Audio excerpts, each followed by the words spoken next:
দেখেন, চাঁদাবাজ, রাজনীতিবাজ সব এই আমাদের দুর্বৃত্ত পরায়ণ লোকগুলি এসে টাকা দিয়ে এগুলি করে। আপনার বেসিক জিনিস আছে রাজনীতির সংবিধান লোকে আইন প্রণেতা সম্মানের একটা পদ, একে সম্মান করা উচিত। এখানে নায়িকা নিয়ে আসলেন মমতাজ, না গায়িকা, সরি গায়িকা নায়িকা, এটা তো মানায় না। মামলার জট, মামলার জট, মামলার জটকে আমি এই সরোয়ার জানে, আপনারাও জানেন আপা, আমার মামলা দেওয়া হয়েছে সরকার থেকে 12টা আয়নাঘর বলার জন্য। এটা কি আমি করছি এই 12টা মামলা? আস্থার পরিবেশে আমাদের মূল কথা হলো এই পরিকল্পনা আমরা চাই, জানতে চাই কে করেছিল, কি করেছিল। এখন দণ্ড নিয়ে মাথা ঘামাইলে হবে না। 10 জন মৃত্যুদণ্ডকে মাপ দিয়ে হলো সত্যিকারী ঘটনা জানতে হবে। শেখ হাসিনা কি করেছিল, তাপস কি করেছিল, শেখ সেলিম কি করেছিল। নির্বাচন যত দেরি হবে আমার মনে হয় বিএনপি তত সমর্থন হারাবে। কারণ এখন ছাত্র জনতার সাথে পালসটা বুঝতে হবে। আমরা সংস্কার চাই, আমরা তো জানি সমস্যা কোথায়। সংবিধানটা সুন্দর করে করি, করতে দেন জনগণকে। আমরা বুঝছি কি করা হয়েছে, 1/11-এর সময় কি হয়েছে।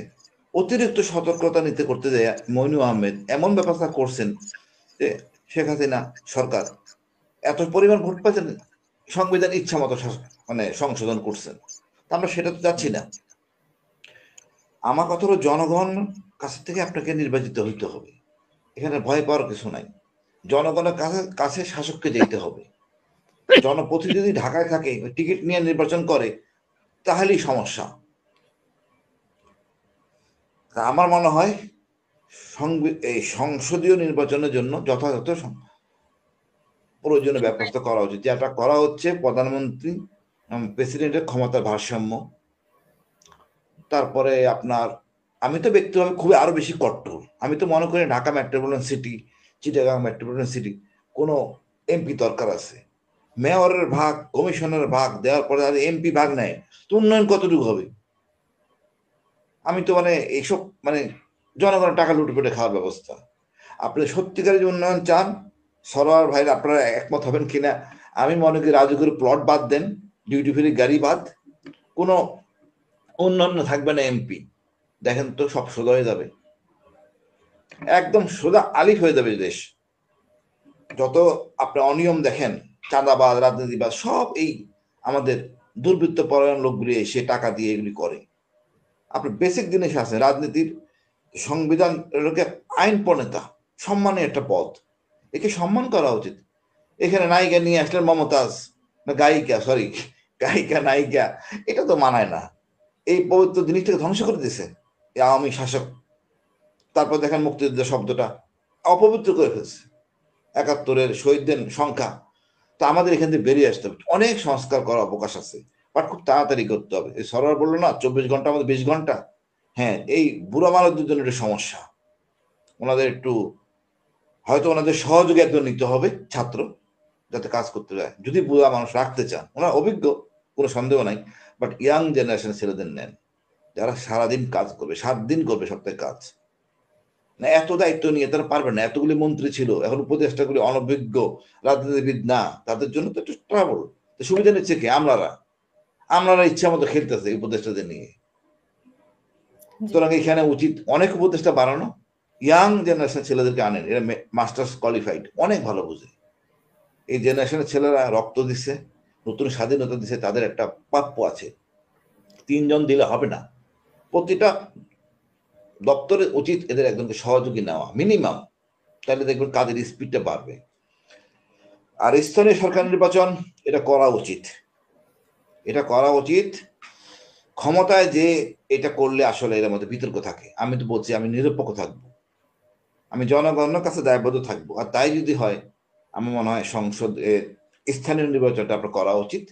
তারপরে যা সংশোধন করবেন একদম জনগণের সাথে প্রকাশ করে দিবেন, এই সংবিধান এই সংশোধন করতেছি, জনগণ হা না ভোটের মধ্যে এগ্রি করবে।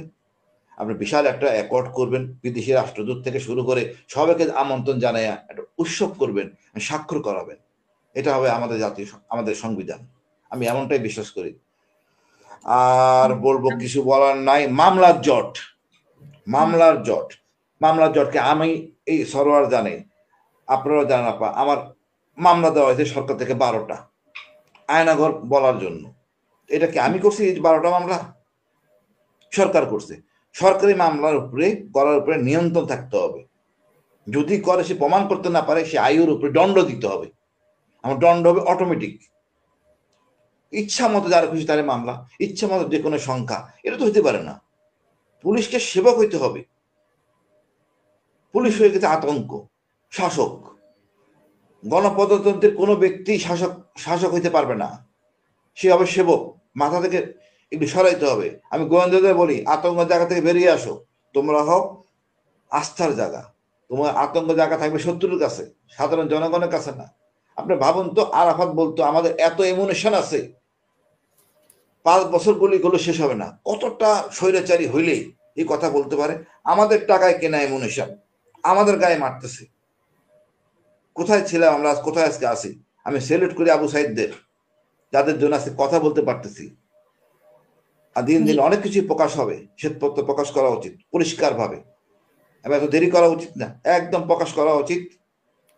ধন্যবাদ আপা। কিন্তু সেটা প্রকাশ হচ্ছে, মানে হচ্ছে না কেন? আমরা অনেক হচ্ছে গোপন না। তথ্য জানি যে আগে সরকারের সময় হয় নাই, এখনো 5 মাস পার হয়ে গেছে, হয় নাই।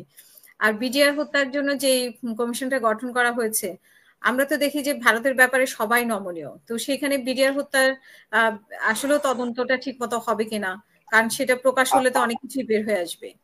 আপা ইনশাল্লাহ সব তদন্ত ঠিক মতো হবে। এখন কথা হলো, ধারা যেটা দেওয়া হয়েছে, দণ্ডিত ব্যক্তির বিরুদ্ধে কোন রকম মানে পরিবর্তন করা যাবে না, তাইলে তো হবে না। আপনি বলেন তথ্য কে দিবে? আমি সরোয়ার দেবো, হ্যাঁ দেখেছি শুনেছি, এইগুলি বলবো। আর ক্ষতিগ্রস্ত ভাবিরা তো ঘরে ছিলেন, তারা কিছু দেখে নাই। পরিকল্পনা অংশ যারা এমপি মন্ত্রী ছিল পলায়, সবাই পলাতক। এখন আমাকে একমাত্র দণ্ডিত ব্যক্তিকে কোন রকম সাদা মকুব করে বা সহজ করে তার থেকে মূল তথ্য নেওয়া, আমার সেটা নিতে হবে খুব 160 মতো ভালো একটা পরিবেশে, আস্থার পরিবেশে। আমাদের মূল কথা হলো এই পরিকল্পনা আমরা চাই, জানতে চাই কে করেছিল, কি করেছিল। এখন দণ্ড নিয়ে মাথা ঘামালে হবে না। 10 জন মৃত্যুদণ্ডকে মাপ দিয়ে হলো সত্যিকারী ঘটনা জানতে হবে। শেখ হাসিনা কি করেছিল, তাপস কি করেছিল, শেখ সেলিম কি করেছিল, এগুলি আমাদের জানা খুব দরকার। কার কি দণ্ড কম মাপ, এগুলো নিয়ে যদি মানে আমাদেরকে টাইট করে দেয় কমিশনকে, কমিশন কাজ করতে পারবে না। তারপরে আপনার মনে করেন কমিশনের উচিত কাজ একটা সন্তোষজনক জায়গায় এনে তারপরে কথা বলা। কমিশনের একদম উচিত একদম মুখ বন্ধ রাখা, এত বারো ফালতু কথাবার্তা বলা দরকার নাই কমিশনের। আবার সবার মুখ বন্ধ রাখা। আপনি গুম কমিশন দেখেন, এক একটা সাফল্য এনে অল্প অল্প বলে এবং সলিড কথা বলে। গুম কমিশন থেকে এই কমিশনের শিক্ষা নেওয়া উচিত। এবং মিডিয়া থেকে দূরে থাকেন, কাজ করেন। আমি এটাই বললাম। আমরা আর্মিতে এক্সারসাইজ করি, কাগজ কলমে করি। আপনি বুঝেন কে কে তথ্য দিবি? আপনি এমন তথ্য খবর পাবেন না যে গোপন ষড়যন্ত্র করছে, এই করছে সেই করছে। তো সেই তথ্য যারা দেবে তারা তো জেলে অথবা মেরে ফেলা হয়েছে। এখন যদি আপনার ওই ধারাটা ধারাটা না ওঠান, তাহলে তো হবে না। কমিশনের উচিত ধারা উঠানোর জন্য চাপ দেওয়া। উল্টো কমিশন নাকি বলতেছে না, ধারা উঠানোর দরকার নাই। তো দরকার না হলে কাজ করবেন কিভাবে? তথ্য কাজ করতে হবে। কমিশন আর একটু কৌশলী হওয়া উচিত, এক্সপার্টিস আনা উচিত, যারা কাজ করবে দিন রাত। ইয়াং কিছু তদন্ত কর্মকর্তা নেওয়া উচিত, লাইক এসপি, এসপি না মানে প্রমোটরি এসপি, যারা তদন্ত করে এক্সপার্ট।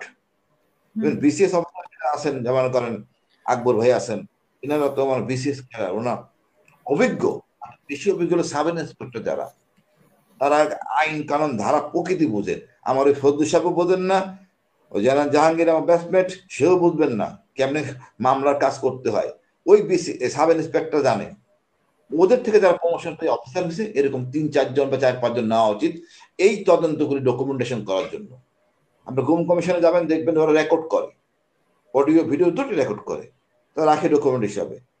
তো এগুলি না করলে হবে না। তো কমিশনের একটু মনে হয় একটু মানে সহযোগী গুম এবং কমিশনের তো আপনি যেটা বলছেন যে গুম কমিশন তো অনেক কিছুই বলেছে, গুমের সাথে ভারত জড়িত ছিল, এখানে তাদের ভয়টা আমরা একটু কমই দেখেছি করে।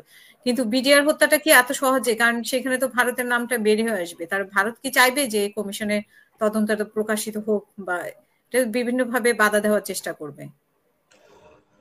এটা নিয়ে দেখেন, আমি খুব দুঃখিত, জিনিসটা আমাদের সেনাবাহিনীর রক্তের। জেনারেল জাহাঙ্গীর আমাদের এই সেনাবাহিনীর অফিসার, ওনার উচিত ছিল নিজ উদ্যোগে এটা নিয়ে করা। কমিটি কমিশন নেওয়া হবে হবে না এসব করে উনি বিতর্কের সৃষ্টি করেছেন প্রথমে। এটা করা অনেক চাপের সৃষ্টির মাধ্যমে তারপর বলা হলো যে আপনাদের যেহেতু বিডিআর এর একজন ডিজি থাকলে ভালো হয়, ফজল সাহেব থাকুক। এটাতে ওনার গরিমসি। কেন গরিমসি ওনার? একজন দক্ষ লোক থাকা দরকার যে বিডিআর সম্বন্ধে জানেন। অভিজ্ঞ অনভিজ্ঞ লোক কেউ পারবে না। তো জানা জাহাঙ্গীর, ওখানে জানা জাহাঙ্গীর না, সরি, আমার বন্ধু যে আছে সে এটা পারবে না।